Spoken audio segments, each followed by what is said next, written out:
ni kami nak cerita kat hampa tentang Pulau Burau.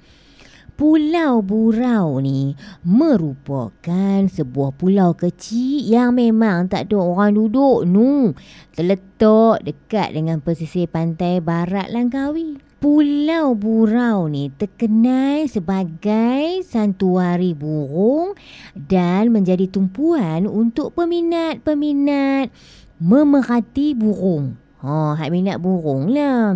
Pulau Burau ni, Pulau Burau lah kan, merupakan tempat persinggahan penting bagi pelbagai spesies burung hijrah.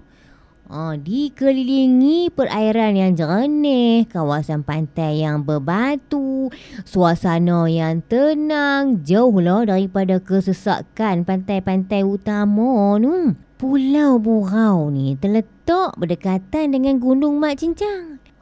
Sebab itulah bila ambil gambar, latar belakang dia memang lawa untuk fotografi, tak dapat dinafikan. Walaupun Pulau Burau sendiri ni tak ada kemudahan pembangunan, tapi kawasan sekeliling dia iaitu Teluk Burau ni menawarkan pelbagai tarikan. Antaranya pantai Teluk Burau. Popular kalau kita nak berehat, healing, menikmati pemandangan matahari terbenam. Sunset lah kata orang. Lepas tu, Langkawi Skycap dan Skybridge memang popular lah, tak payah nak habang kan. Hampa boleh tengok Pulau Burau ni dari udara dengan menaiki kereta kabel di Oriental Village.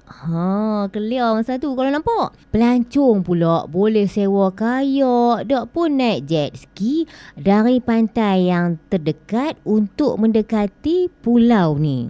Satu lagi, Ayak Terjun Telaga 7. Ni destinasi alam semula jadi yang memang ikonik habaq kampung. Terletak hanya beberapa minit saja kalau kita bawa kereta dari kawasan Teluk Burau. Tu cerita dia. Langkawi Permata Kedah.